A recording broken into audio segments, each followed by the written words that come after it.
We're good? All right, so it's an honor to be here to be able to speak to about the things I learned this spring on the Camino. Every Camino is a learning experience, and today I'll share some of the lessons I learned. Primero, mi español no es bueno. Y hoy pronunciaré mal muchos nombres de lugares. Lo siento. So the Via de la Plata is the Camino route that runs from Sevilla in southern Spain up to Santiago. So basically on this map, it runs this basically due north. And at some point, you need to cut over, turn west to Santiago.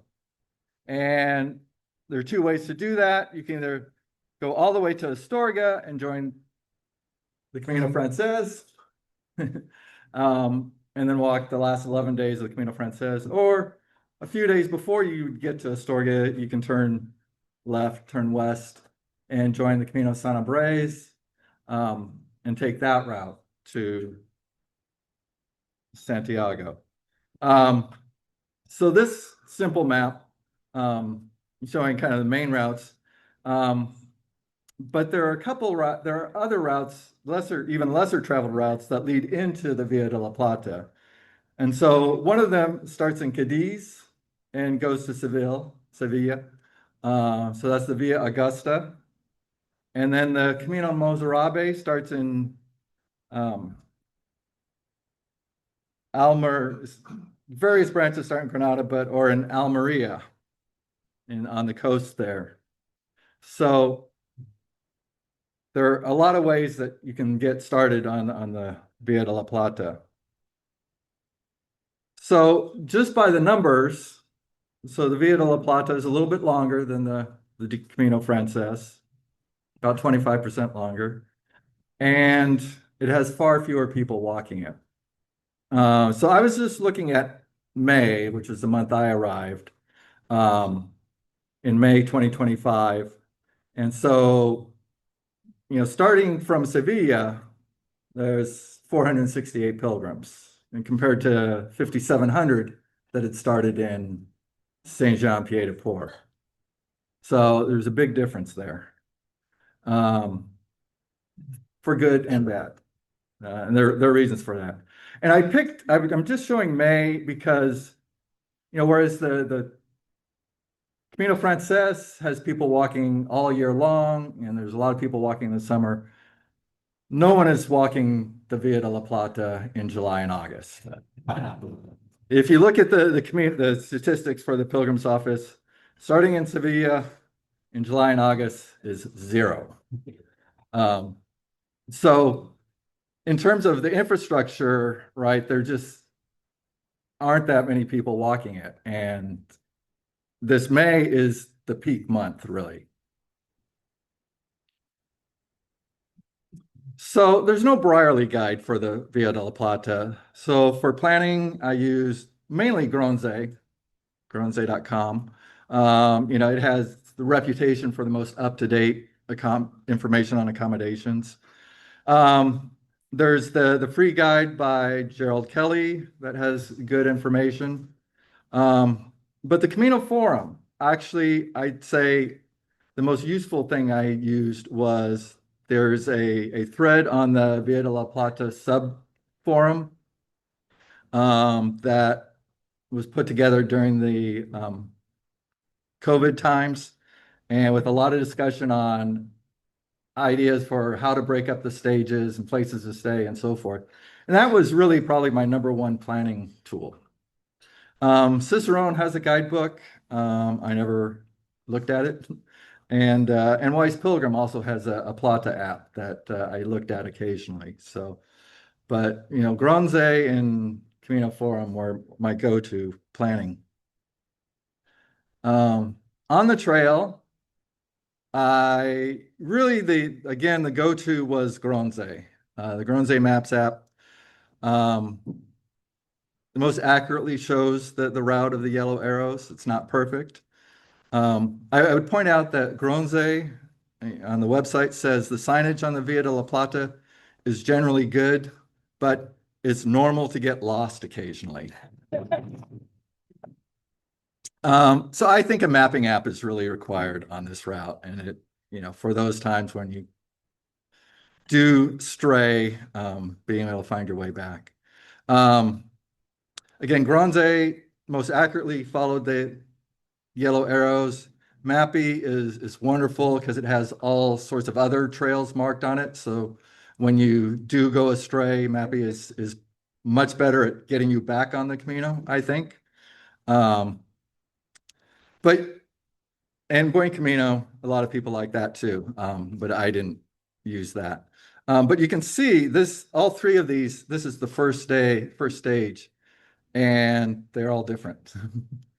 So there are kind of two places, basically on that first day, there's an option after you cross the river to turn right and kind of stay along the river. And that's a dirt path through fields and stuff. Or you can go through, there's an alternate route which stays on pavement. And so, Mappy shows mainly the route on the pavement. Groans shows the dirt path with an option, and Buen Camino shows both. The other major area is this kind of the central part of that first day. The signed route changed beginning of last year, and so Mappy still kind of shows the old route, which was a direct shot. There's a stream here that you have to wade across, and it's not passable if there's been rain recently. And we will see that there was rain recently. But the new path follows an old railroad right of way, so it's actually pretty nice, gentle slopes and all. And then Buen Camino just shows both. So getting started. So I arrived in Seville on a Sunday afternoon. I had some dinner, walked around, went to a flamenco show. The Giralda is the most prominent structure in Seville. Originally it was a minaret of a mosque, and then it was converted to a bell tower after Seville was conquered by the Christians in 1248. The name Giralda comes from the Spanish word girar, meaning to spin, and it's so named because there's a weather vane on top. And local interests, the Giralda was the architectural inspiration for the ferry building clock tower. So that's the clock tower taken a year ago on our ferry building to Sausalito hike. The Amigos del Camino de Santiago en Sevilla office is located in the Triana neighborhood next to the Guadalquivir River. At the time of Columbus, ocean-going ships could sail up the river to Sevilla, but since then the river is silted up and large ships can no longer reach Sevilla. The Pilgrim's office that day provided some helpful updates on the trail conditions. March 2025 had been the rainiest March ever recorded in Sevilla. Wow. And with a couple of the route options leaving Sevilla, it was great to have the local recommendations on which way to go. So first lesson learned was always check in with the local pilgrim office, if there is one, for the latest trail conditions. So I started the Camino the next day by enjoying the fragrant orange blossoms along the streets near the cathedral. The oranges that they plant in Sevilla are sour oranges. And they plant the sour oranges because they are much more fragrant. And when they get harvested, they mostly ship them off to England to make marmalade. So Via de la Plata translates literally to the silver way in English. But the origin of the Plata in the route's name is actually believed to have been a phonetic evolution of the Arabic word balata, meaning paved road. But the paved road just doesn't sound as romantic as the silver one, does it?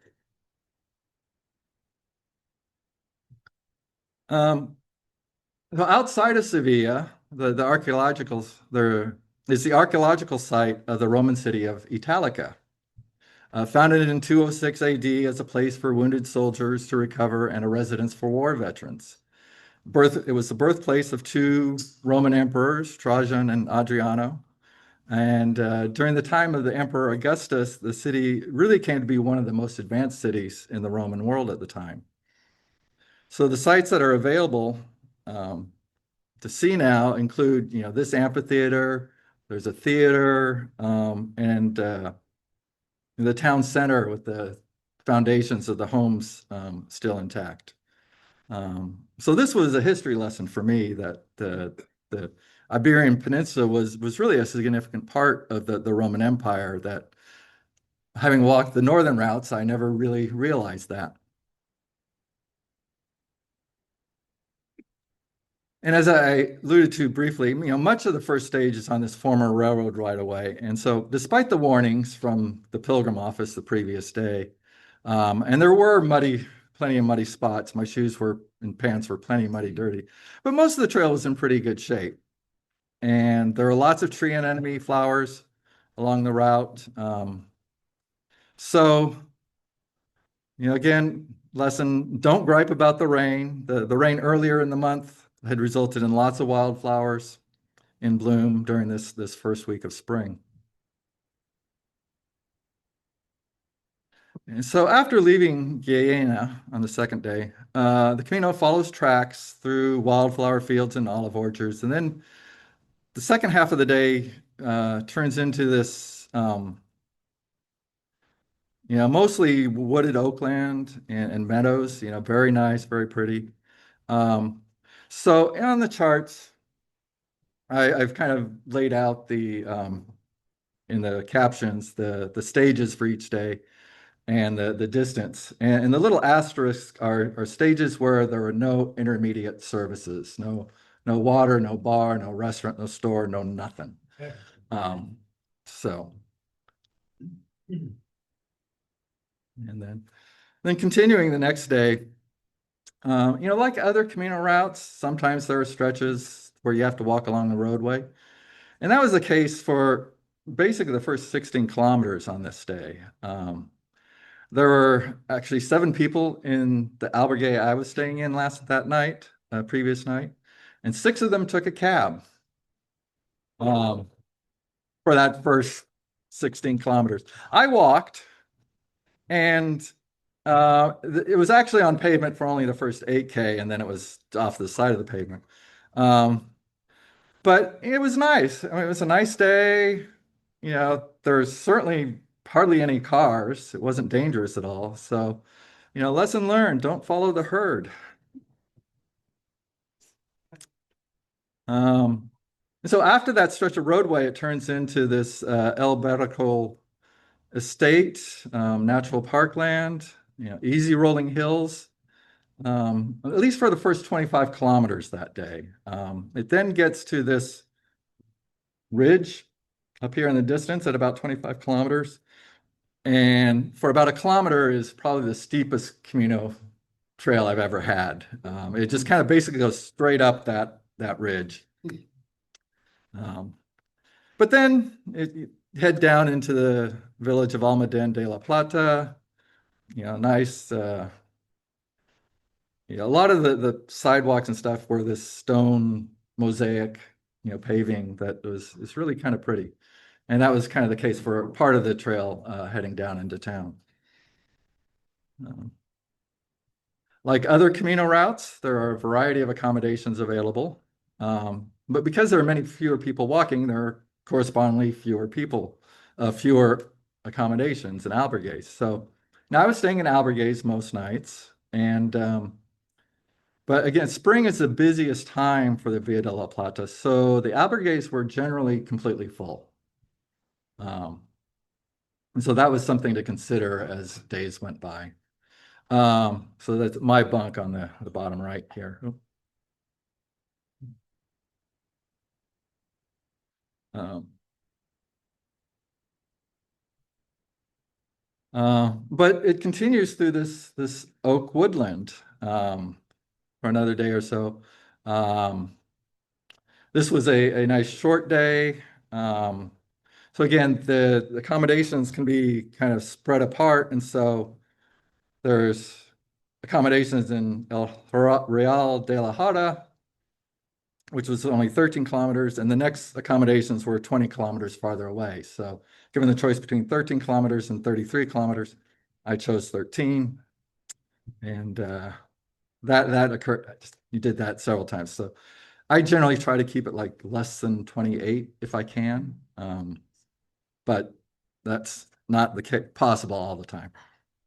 Um, but it's just beautiful scenery. So as much as it had rained earlier in March, I was lucky for the first part of my Camino. And again, another beautiful day, wildflowers, and just there are in this one region where there's just lots of horses in this region of Andalusia, rolling hills. And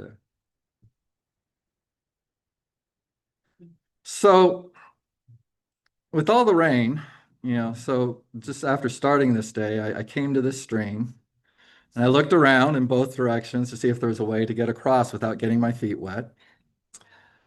And I finally decided that I was going to have to wade across and was about to take my shoes off when a car came up behind me.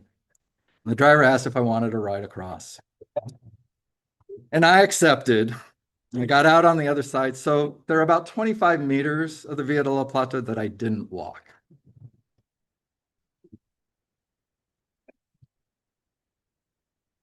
But then a large part of this region is called the Dehesa.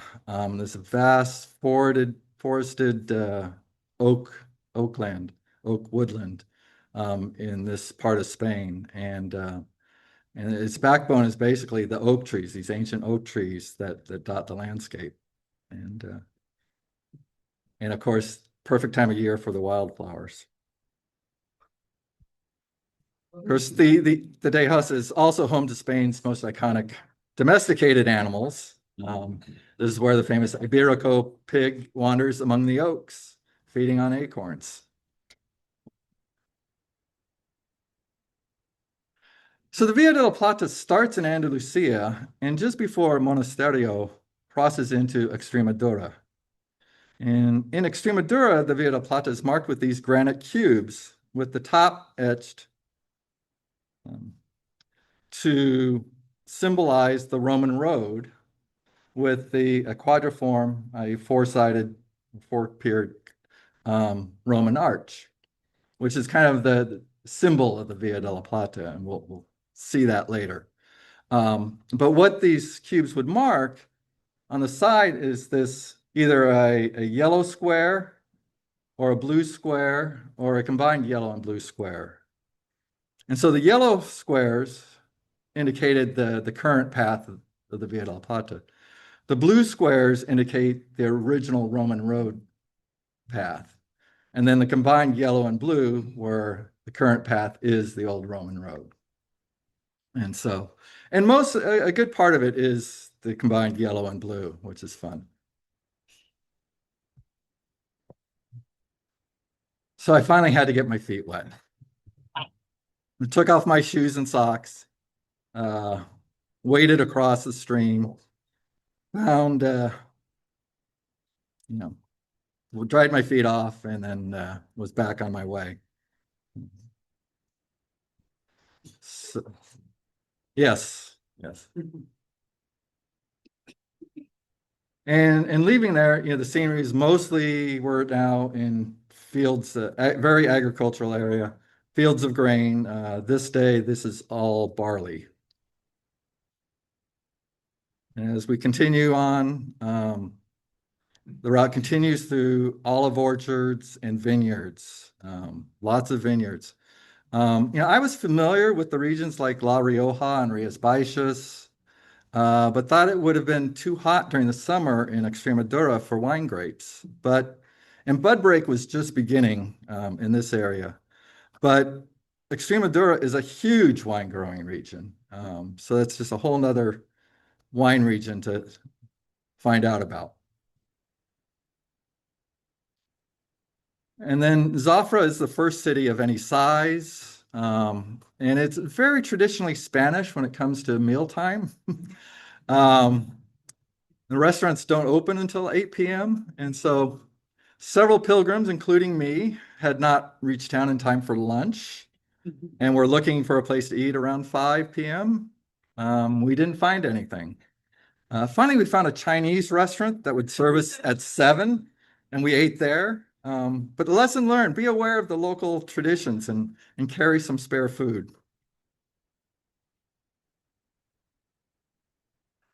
The next day we go to Villafranca de los Barros, which calls itself the City of Music. And the streets have this mosaic paving of musical instruments. It was all kind of neat. Unfortunately, there were no musical events in town while I was there.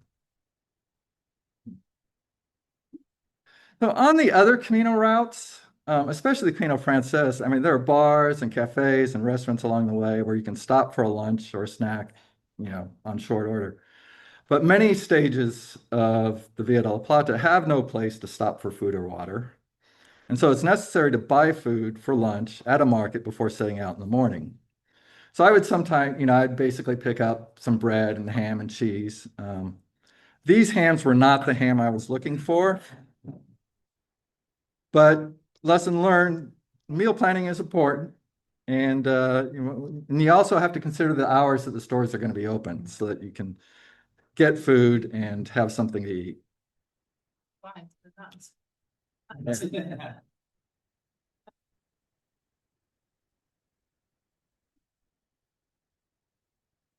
Um, so now we're kind of in the middle of Extremadura and the agricultural, the vineyards of that region.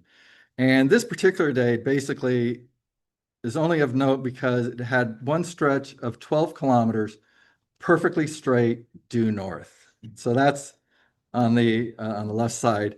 And turning to the left or right, it was just vineyards as far as the eye could see. Some people thought this was a boring stretch. It was, but I thought I was looking at the different fields of vines, so it was good. But then we get to Merida, and so Merida is another Roman town, built at about 15 BC. And so this theater was part of an Roman entertainment complex. And there's an amphitheater that was adjacent to it. This has been obviously renovated many times. On this particular day, there were a bunch of school kids on a field trip watching the play, which apparently was a comedy from the amount of laughing. And so while there were muddy spots, but it didn't actually rain on me until the day we left Merida. As a result, I didn't take very many pictures of the the Roman aqueduct that fed water to the Roman city of Merida. But you can see it here in the background. And then, I mentioned not only were there not places to eat or get water along many stages, but generally there's no good place to even sit down. I usually just sat by the side on the ground next to the trail to eat my lunch. But this day I was happy to find the base of this cross to sit and perhaps sacrilegiously rest on.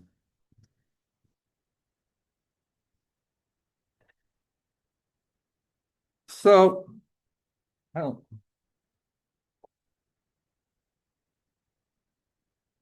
I was kind of hoping we could have some audio. Yeah. So anyway, as I approached the town of Alcazar, I had to step aside for this parade of horses and carts went by. And this was an annual equestrian rally that starts in the town and they ride up to the top of a local mountain. And this lasted about 15 minutes before we were able to get by. And they all seemed to be having a good time. Many of the carts had cup holders that appeared to contain empty beer cans. And but lessons learned, it helps to know a little Spanish, especially a phrase like "Por qué la fiesta?"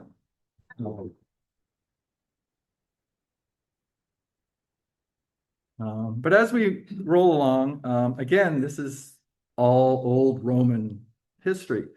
And the Roman road engineers placed these granite cylinders at regular intervals along the Roman roads, including the Via della Plata. And they each identified the distance to the nearest town. And the distance was expressed in units of 1,000 Roman double steps, known as millia passum. And so, you can see where this is the distance that evolved into our term mile. And if you think about it, 1,000 double steps would be about a mile, more or less.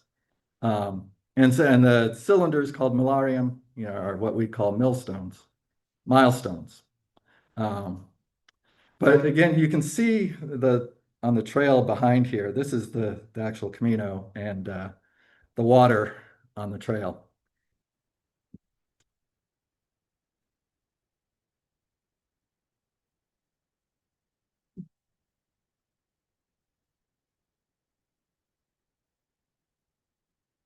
Um, so Cáceres, another Roman city, founded about 25 BC. Archaeological sites indicate, inhabited long before then. And this city has a lot of Roman and Moorish and Northern Gothic and Italian Renaissance architecture. They say they have 30 towers from the Islamic period still standing. And the old town still have its medieval walls, making it a popular site for filming TV shows and movies.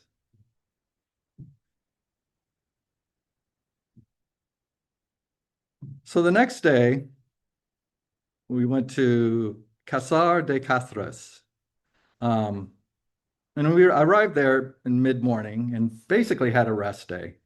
Um, the woman at the tourist information office directed us to a restaurant called Casa Claudio on the other side of town for an inexpensive menu del dia for lunch. The restaurant turned out to be really nice, and we had a wonderful lunch. And our small group here really kind of bonded over this lunch, and this basically became our Camino family for the rest of the way to Santiago. Um, from right to left, Lily there is currently living in Florida, but originally from Colombia, South America. So her Spanish was muy bueno. And this was her fourth Camino. Yordis next to her was from Germany. So she was only able to walk with us for a couple weeks. She had to go back to work. Linus in the middle there is from Lithuania, and this was his seventh Camino. And Nuria is from Barcelona, and this was her eighth Camino. And she had started in Almeria and walked the Camino Mazarabe for about 3 weeks before it joined the Via del Plata in Merida. And she was kind of shocked because of how crowded the Via del Plata was compared to Mazarabe. But the lesson learned here was, ask the locals for restaurant recommendations. So one of the main reason for the short day before was the next day was the longest stage that of the Camino. Much of it was through pasture land, but there are no towns of any sort along the way. The Camino passed the Alcantara Reservoir, which was a good place to stop and sit by the side of the trail and eat my lunch. So this river is on the Tahoe River, which flows west, and it's called the Tahoe or Tagus River as it flows by Lisbon to the Atlantic Ocean. So that was a geography lesson for me that these major rivers that flow through by Lisbon and Porto start in Spain. I don't know where I thought they started, but and then seeing, on this long day, seeing our destination on the side. It was a welcome sight, but that's still 2 hours away. It was a long day. But we recovered, and following day was rather blustery. You could see the pollen just blowing off the trees and this cloud of pollen. And so my allergies kicked in for the first time on any Camino. And so the lesson this day was bring your allergy medicine. But the wind died down, turned into a beautiful afternoon and an easy walk to the town of Galisteo, which has this 12th century wall surrounding it. And so, not having studied the guidebook all that closely, the um, Gerald's book, so I had no idea that there was a walled city ahead. It was kind of a wow, that's interesting. Um, um, but after that, after a couple long days, with a couple more long days to come, the next day was another short walk.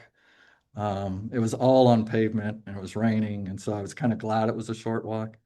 Um, but I also kind of learned, my own for myself that these short days work better as rest days than taking a whole day off. That when I took a whole day off before, you kind of get out of the feeling of it. So that 10 or 12 kilometers was plenty of time to rest up and recuperate. So Gronze calls the next 2 days the Queen stage of the Via del Plata. And so the Gronze stage is from Carcaboso to Aldenueva del Camino is 38 kilometers. And but with rain forecasted, we decided to detour off the Camino. Um, and you have to go about 6 kilometers off of the Via de la Plata to the town of Oliva de Plasencia. Um, but it did make 2 reasonably length days rather than that extremely long 38 kilometers. The trail, was called the Queen Stage because it is very beautiful. It was just the trees and the area that you're walking through. Unfortunately, the detour to Olivia de Placentia was a fairly busy road. And again, this is that same stage, adjusting rain gear. And then, with that all that rain the previous day, first thing in the morning. So Palm Sunday started out in this quiet fog. And heading back to the Via del Plata on this road was just a lonely dirt road. It was really kind of nice. Uh, and that takes us back to the Via de la Plata, right about the Arco de Capara. This is perhaps the most iconic point on the Via de la Plata. It's this four-sided Roman quadriform arch. Um, Unfortunately, as you can see, they're doing some restoration, so it's not quite as scenic as it usually is. By this time, I was getting the hang of wading across streams. But the previous day's rain made this crossing a little more challenging. And lesson learned was bring poles, even if you don't think you'll need them. Um, but then, the mostly flat trails of the Via de la Plata and Extremadura end with a climb up the hill that will lead us to Castilla and Leon.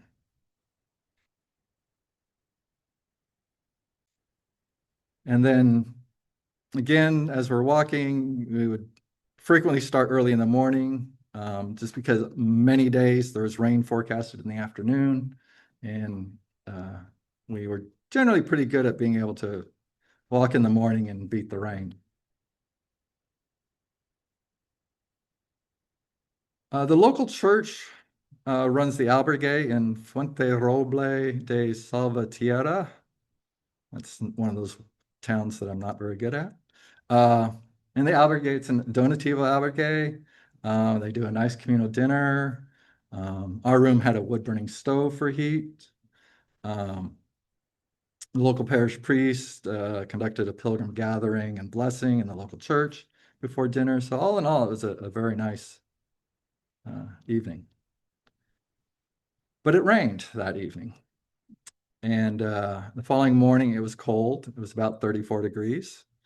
And looking back, at one point, the nearby mountains just covered with snow from the night before.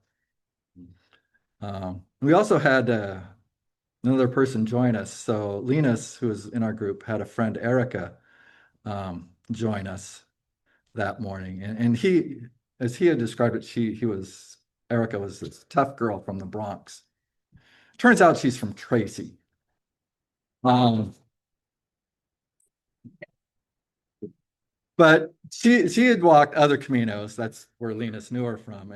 But we're sitting there taking a break, and she made a comment about getting a coffee at the next town, and we kind of sorry, on the Via del Plata, generally there is no town to get a coffee at. So, but then we come to Salamanca, and this is home to Spain's oldest university, two cathedrals.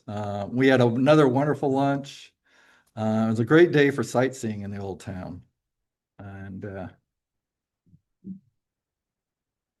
when I started in Sevilla, I had planned to walk only as far as Salamanca and spend Easter weekend there and then fly home.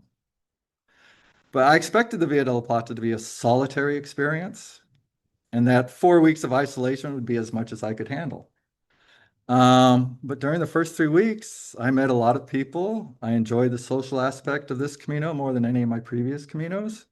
So I decided to keep going to Santiago, which cost a bit to change my plane ticket. But here we are enjoying tapas in the evening on Salamanca's Plaza Mayor.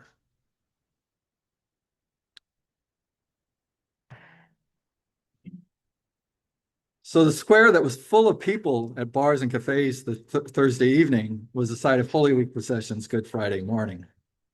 So I watched the processions for a short while, but wanted to get back on the trail. And then it didn't take long to get through the outskirts of Salamanca and back into farm country. But we actually saw other processions, but this is very interesting for me. So in this part, there's the girl here I love watching her. I assume that's her dad next to her, but which is chewing gum.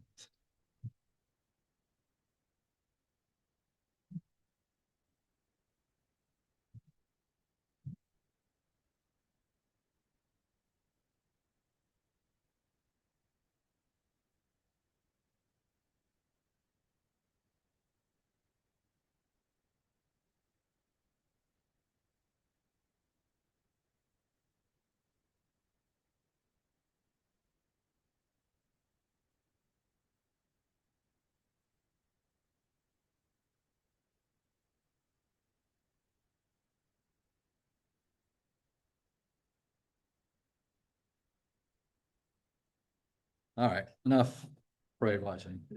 Um, so as we continue, north of Salamanca, the next morning, the rain had stopped, but the trail was really muddy again. But pretty day. Now on Easter Sunday, we crossed the Douro River into Zamora. By the time we got there, the Holy Week processions were over. And again, this is the river that flows through the Douro wine region and down to Porto. And so some of us spent the afternoon touring the local castle and cathedral, but we were not there in time for Easter Mass, but did tour the cathedral, incense smoke-filled cathedral afterwards. And Wikipedia says that Holy Week in Zamora is well known for its soberness. Apparently, they make up for that after Easter Mass. So this is from the Plaza Mayor as we are looking for a place to eat. Several of the people that had been walking with were heading home that evening or the next morning. So this was an evening of some sad goodbyes for those that didn't have time to go on to Santiago. And so we continued on. And so on this day, a bicyclist sped past me on a very muddy section of the trail, which really annoyed me as I jumped out of the way. And about 30 yards past me, the bike slid out from under her and she landed completely submerged in a mud puddle. So I started to run to help her. after I stopped laughing. Um, but then I slipped in the mud.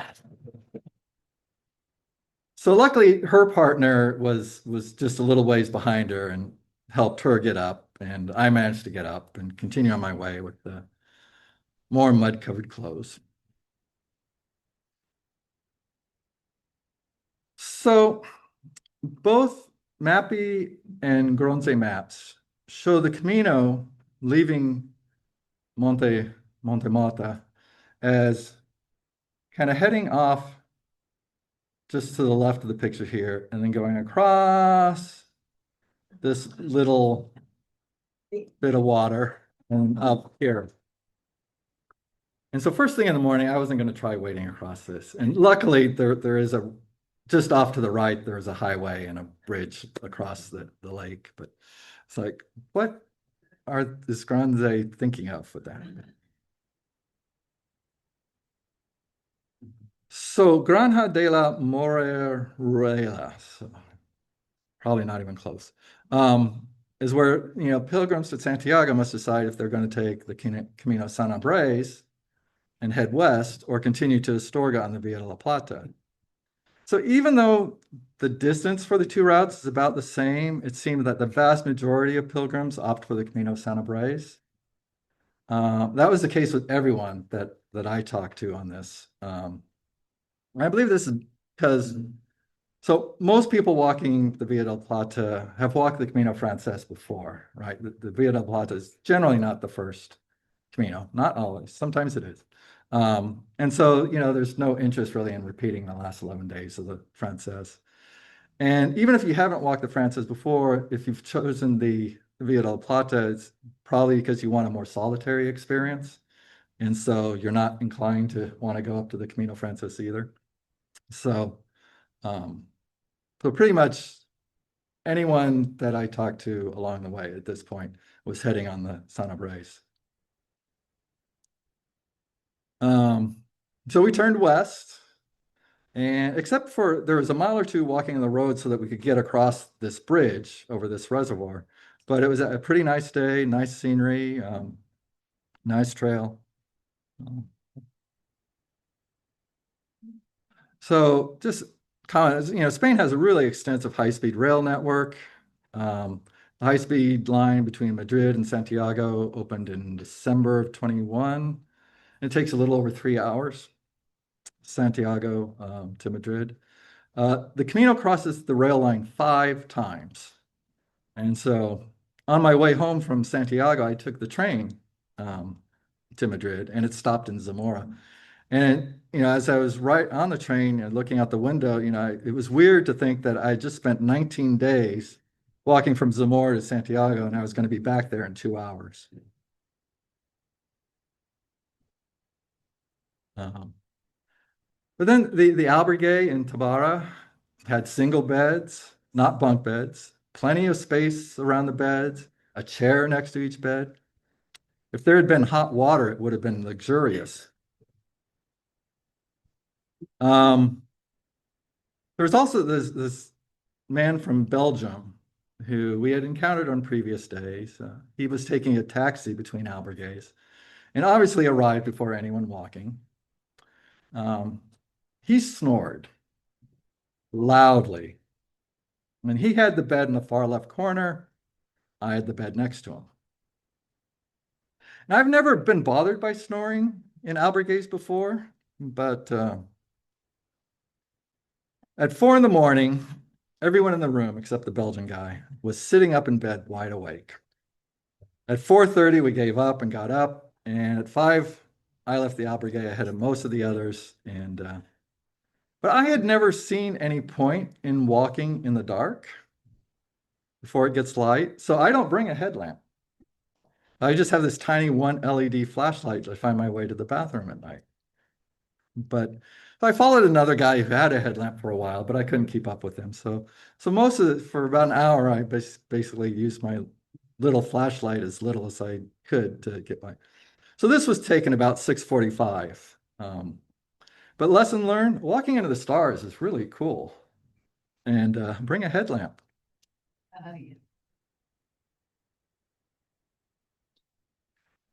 So the next day, I followed the arrows on the approach to the Agavenzal Reservoir, this shown here, but got to an intersection without an arrow, and so I checked Gronze Maps app to see which way to go.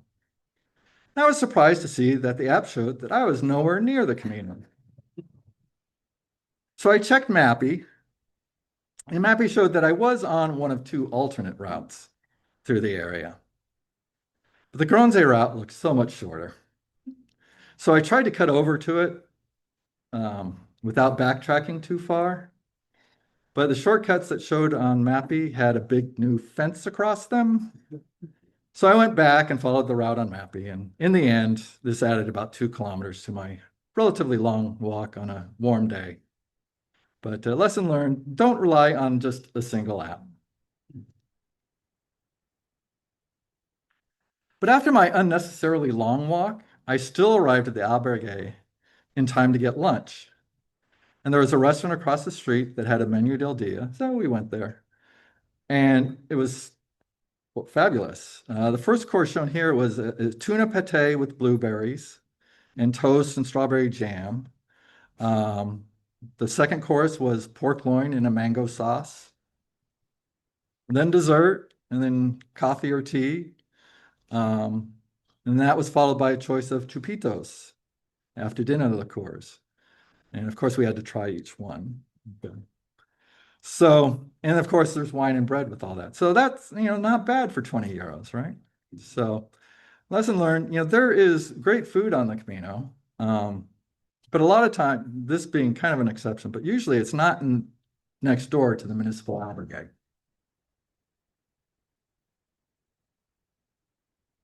Um, so Jonas was actually the first person I met on the Via del Plata as I was leaving Seville. He is from Slovenia and has an accent and stature that would make him a perfect villain in a James Bond movie. But he is friendly and has a great sense of humor. And when I met him, I could see that he had a severe limp and was leaning heavily on his hiking poles. He told me he had been in a motorcycle accident several years ago, and doctors told him that he would never walk again. So he set out to prove them wrong. And this was his first Camino. He actually had more time to complete his Camino. So rather than push too hard, he was going to take a short day and stay at the albergue in Montbui while we continued on ahead of him. So we took this picture thinking that we would not see him again. Jonas checked into the Montbui albergue about 10 a.m. And when he went to his bed, he saw the Belgian guy there. So he turned around and continued on the Camino. So we all went on to the albergue in Asturianos and were relaxing, having showered and rested. And a couple hours later, Jonas came and joined us. And so it was good to see him again. So while there had been several days without rain, the trail was still a muddy, swampy mess in many places. And this put me in a grumpy mood. But the words on the building that we passed returned my Camino Zen. Nadas más pido, el cielo sobre mí y el camino baja mis pies. I asked nothing more, the sky above me and the Camino below my feet.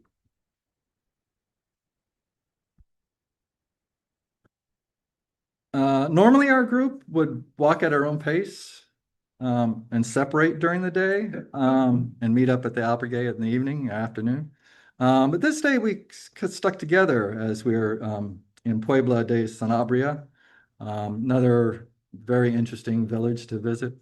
And we had a real nice time touring the village and the castle together.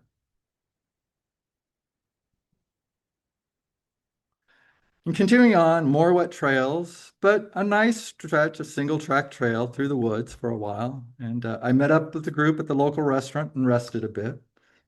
Lunch wasn't going to be available for another hour or so, so I decided to go to the local market and get lunch for the next day. And at the market, the lights went out. No big deal. There's still enough light. I went back and to the restaurant and we had lunch and there was enough light with the windows open. But we soon learned that all of Spain and Portugal was without power. This was concerning. And so that night, I was actually staying at a Casa Rural a short way from the albergue, so I was by myself. And so there's no power, so I turned off my phone to conserve the battery, but would occasionally turn it on to check the internet to see, what was going on. But about the time it got dark, cell service stopped. So lesson learned, manage your battery usage carefully. You might not be able to recharge at night. The next morning I got up and power and cell service were still off. And those staying at the albergue had already left. So I continued on the Camino alone, and basically at this point up the ridge to the border with Galicia. But after walking about 12 kilometers, I reached the town of Villavella and looked for the local bar. And I was happy to see that the power was on and they had Wi-Fi. So I was able to recharge my phone, check the news, and continued through the Galician countryside, much relieved. Had a beautiful Galician sunrise, walking through the hills, leaving Agudinha. And that evening, we stayed at another Donativo albergue. There were 2 bunk beds, 4 bunks, and a mattress for the floor. And we had reserved 5 spaces, but the hospitalero accidentally took a booking for 1 other person. So that would be 6. And Jonas, who had planned to stay in a different albergue, but it wasn't open, so he joined us. But the hospitalero brought 2 more mattresses, so everyone had a mattress. 3 of them were on the floor. And we had bought some food to cook, but the albergue was actually well stocked with food. And the refrigerator was even full of beer, but not for long. But the lesson learned here was, this is probably not an albergue I would have chosen myself, but I was kind of going with the Camino family. But it pays to be flexible, and there might be free beer.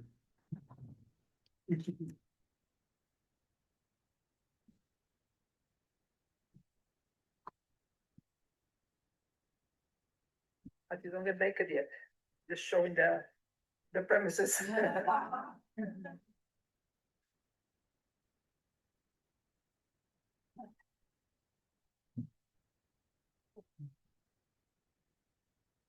So another day walking through the Galician hills to a Donativo albergue. This time we bought food from the bar across the street. We asked for eggs and then went down the street and got eggs. He was fresh from underneath the hens. Francesco was goofing off, is from Milan. He had started in Cadiz and he had walked the Via Augusta before joining the Via della Plata. So the next morning, Linus and I walked together and discussed Camino gear, specifically shoe selection. And, some people prefer boots, some others hiking shoes, other trail runners. Some prefer waterproof footwear. Some prefer breathable footwear. Linus and I were both feeling smug about wearing waterproof shoes and not getting our socks wet so far. That afternoon, we came to this stretch. As usual, we tried to find dry or shallow spots on the edge of the trail to walk on, but I misjudged one step. And my left foot got soaked, and I misjudged another, and my right foot got soaked. So That's good.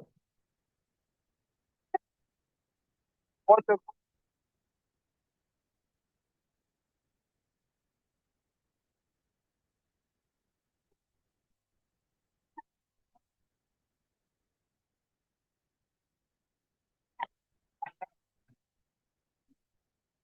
Camino water?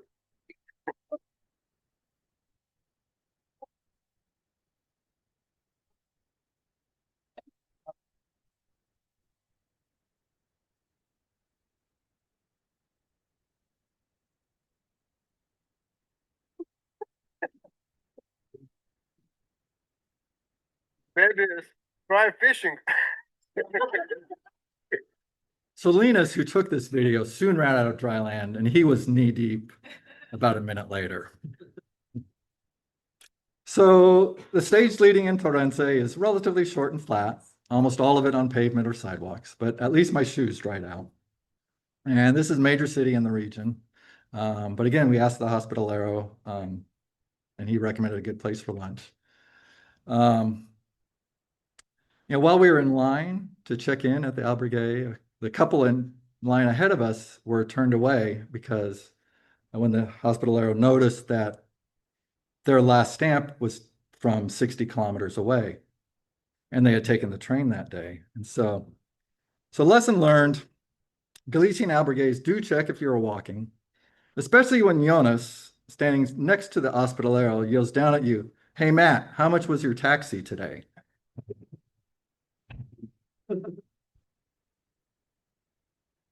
Yeah, I mean, Galicia is just a whole different place, right, from the rest of Spain. The Junta Albergue in Seville had lights that turned on automatically outside the bathrooms. Unfortunately, some of the beds were open to the downstairs area where the bathrooms were, and so lights kept coming on throughout the night, so I didn't get a lot of sleep again. Another early morning start. Lesson learned, don't pick a bed near the bathrooms if the light is going to come on whenever someone walks by. I've kind of made the distinction of the Via del Plata and Camino Sanabrés, but it's generally the combined route is referred to as the Via del Plata. This is even in Galicia, the signs often say Via del Plata, or in Galician, Via del Plata. We continued on, easy day walking through the villages of Galicia.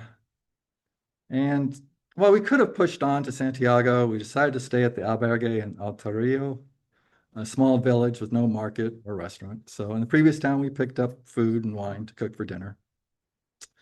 And this is relaxing at the albergue on the last afternoon before reaching Santiago. But lesson learned, if you're going to have to bring food to the albergue, and leave room in your pack for an extra 4 bottles of wine or so.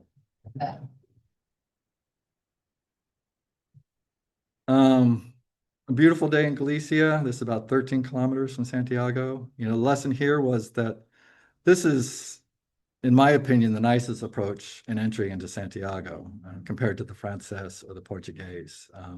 You're through pleasant countryside, and then it's a very short transition into the old town. So Jonas, as usual, started walking long before sunrise and had reached Santiago well ahead of the rest of us. And so he waited for us at a bar just outside the old part of the city. We had a short rest and celebration before continuing the last kilometer to Santiago. So me and Nuria, so this is me, Nuria, Jonas, Francesco, Linus, and Lily on the plaza, 1,007 kilometers after Seville, more or less. So Lily and I would head home the next day. Nuria, Jonas, Francesco, and Linus would all continue on to Finisterre and Muxia. And Linus then actually went on and walked the Camino Inglés before flying home. So overall, the lesson learned, a little give and take, some trust, and lots of humor are important in any family, including a Camino family. Thanks. Questions? So, Yeah, very few questions, I guess. maybe we can take questions until we do a little switch of the laptop. Or Okay. do you need your laptop to No. take the questions? Okay.